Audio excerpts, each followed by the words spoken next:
நீங்கள் ஸ்டாக் மார்க்கெட்டுக்கு புதுசாக நீங்கள் ஸ்டாக் மார்க்கெட்டில் ஒரு பிகினராக நீங்கள் பார்ட் டைமாக வேலைக்கு போய்ட்டு ட்ரேட் அண்ட் இன்வெஸ்ட்மெண்ட் பண்ணுறீங்களா? மறக்காமல் இந்த சேனலை ஃபாலோ பண்ணுங்கள் அண்ட் சப்ஸ்கிரைப் பண்ணுங்கள். நம்ம வந்து போன வாரம் என்ன சொல்லியிருந்தோம் அப்படின்னா, அதாவது ஃப்ரைடே டியூஸ்டே வந்து மார்க்கெட் வந்து ஒரு பை ட்ரெண்டாக இருக்கும் அப்படின்னு சொல்லிட்டு இன்ட்ராடேல நம்ம வந்து ப்ரிடிக்ட் பண்ணோம் இல்லையா? ஸோ அதே மாதிரி தான் வந்து இன்ட்ராடேல ப்ரிடிக்ஷன் வந்து என்ன இருக்கு அப்படின்னா, நிஃப்டி 50 இன்னைக்கு வந்து பார்த்தீங்கன்னா ஒரு நல்ல மூவ்மெண்ட் கொடுத்துருக்கு. பாருங்க, கேப் அப்ல ஓப்பன் ஆகி எவ்வளோ பர்சன்டேஜ் மூவ்மெண்ட், 2.5% மூவ்மெண்ட் கொடுத்துருக்கு. பேங்க் நிஃப்டியும் பார்த்தீங்கன்னா நல்ல ஒரு கேப் அப்ல ஓப்பன் ஆகி அதுவும் வந்து எவ்வளோனா 2.24% வந்து மூவ்மெண்ட் கொடுத்துருக்கு. ஆனால் என்ன அப்படின்னா வந்து இன்ட்ராடே மூவ்மெண்ட் வந்து பார்த்தீங்கன்னா 1.36% தான் மூவ்மெண்ட் இருக்கு.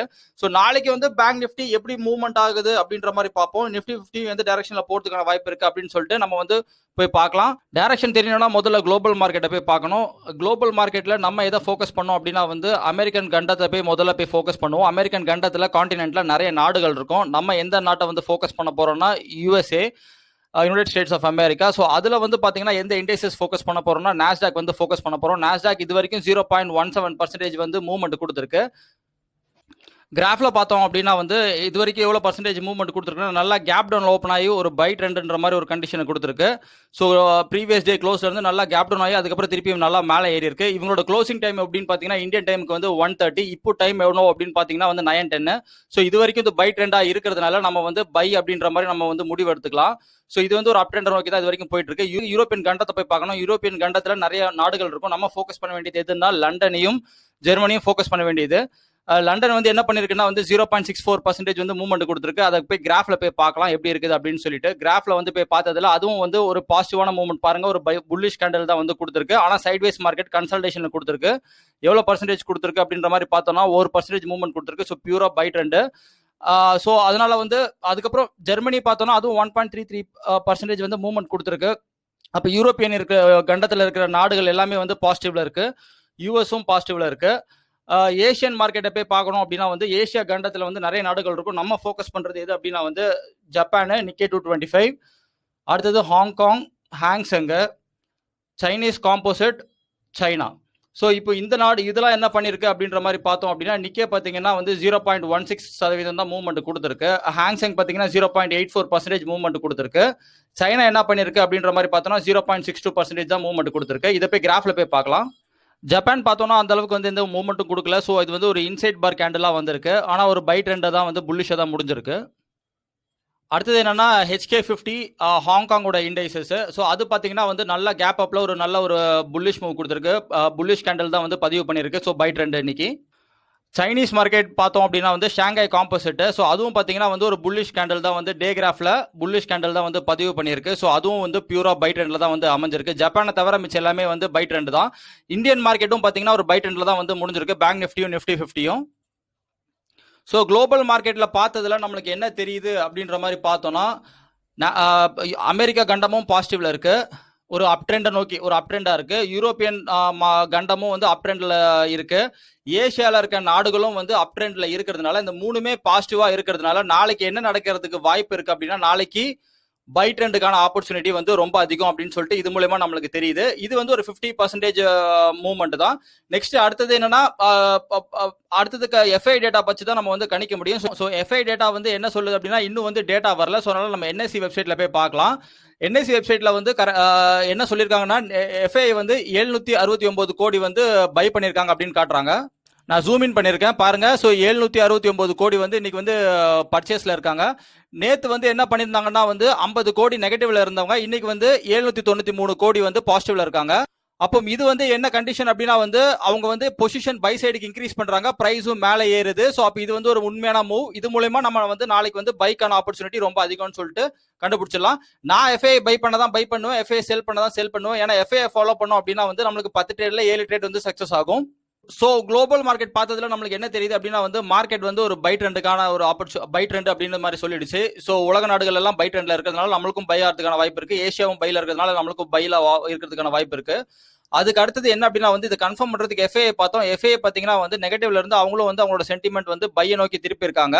ஸோ என்ன அர்த்தம் அப்படின்னா வந்து குளோபல் மார்க்கெட்டும் வந்து அப் ட்ரெண்ட்னு சொல்லிடுச்சு. அதுக்கப்புறம் வந்து எஃப்ஐ டேட்டாவும் அவங்களோட பொசிஷன்லாம் பை சைடுக்கு மாத்தினதுனால நாளைக்கு வந்து பை ஆன சான்சஸ் வந்து ரொம்ப அதிகம். ஸோ நாளைக்கு வந்து பேங்க் நிஃப்டி 50 வந்து பை ஆகிறதுக்கு சான்சஸ் வந்து ரொம்ப அதிகம். ஸோ அதனால வந்து அடுத்தது எந்த செக்டார் வந்து நல்லா பர்ஃபார்மன்ஸ் பண்ண போகுது அப்படின்றத போய் பார்க்கலாம். இன்னைக்கு வந்து எந்த ஸ்டாக் எந்த செக்டார் வந்து நல்லா பர்ஃபார்மன்ஸ் பண்ணியிருக்கு அப்படின்றத போய் பார்த்தோம் அப்படின்னா வந்து நிஃப்டி ஐடி வந்து நல்லா பர்ஃபார்மன்ஸ் பண்ணியிருக்கு 2.90% வந்து பாசிட்டிவ். அதுக்கு அடுத்தது நிஃப்டி மெட்டல் வந்து 2.79% வந்து பாசிட்டிவாக இருக்கு. அதுக்கப்புறம் என்னன்னா நிஃப்டி ஃபார்மாவும் வந்து 2.72% வந்து positive. So Nifty real estate தவிர மிச்சம் எல்லாமே வந்து நல்லா பர்ஃபார்மன்ஸ் பண்ணியிருக்கு. நிஃப்டி ஆட்டோ பார்த்தீங்க அப்படின்னா வந்து 0.96% வந்து மூவ்மெண்ட் கொடுத்துருக்கு. ஸோ நிஃப்டி மெட்டலும் நிஃப்டி ஆட்டோவும் தான் ட்ரெண்ட் செட்டர்ஸ். என்ன அப்படின்னா வந்து நிஃப்டி ஆட்டோவும் நிஃப்டி மெட்டலும் பை ஆச்சுன்னா வந்து இந்தியன் மார்க்கெட்ஸ் பை ஆகும், நிஃப்டி ஆட்டோவும் நிஃப்டி மெட்டலும் செல் ஆச்சுன்னா இந்தியன் மார்க்கெட்ஸ் வந்து செல் ஆகும். ஸோ இதுல வந்து பாத்தீங்கன்னா நிஃப்டி மெட்டலும் நிஃப்டி ஆட்டோவும் பை ஆனதுனால ஸோ நாளைக்கு வந்து திருப்பி பை கண்டினியூஷன் வந்து இருக்கிறதுக்கான வாய்ப்புகள் வந்து ரொம்ப அதிகம். நாளைக்கு வந்து எந்த செக்டார்ல வந்து ஸ்டாக் செலெக்ஷன் வந்து நல்லா பர்ஃபார்மன்ஸ் பண்ணோம் அப்படின்னா நிஃப்டி ஐடிலையும் நிஃப்டி மெட்டலையும் நம்ம ஸ்டாக் செலெக்ஷன் பண்ணோம் அப்படின்னா நம்ம வந்து அதிகமான லாபம் கொடுக்கறதுக்கான வாய்ப்புக்கு வந்து ரொம்ப அதிகம். ஏன்னா நம்ம வந்து ஏற்கனவே பை டெண்டர்னு கண்டுபிடிச்சிட்டோம் இல்லையா. ஸோ அதனால இந்த 2 செக்டர்ல நம்ம சூஸ் பண்ணோம் அப்படின்னா நாளைக்கு வந்து நம்மள வந்து அதிக லாபம் வரதுக்கான சான்சஸ் வந்து ரொம்ப அதிகம். அடுத்தது இன்னைக்கு டாப் 10 கெய்னர்ஸ் யாரெல்லாம் பார்த்தோம் அப்படின்னா UPL, JSW steel, Shree cement, Tata steel, Wipro, HDFC bank, SL tech, Infosys, NTPC, Divi's laboratory.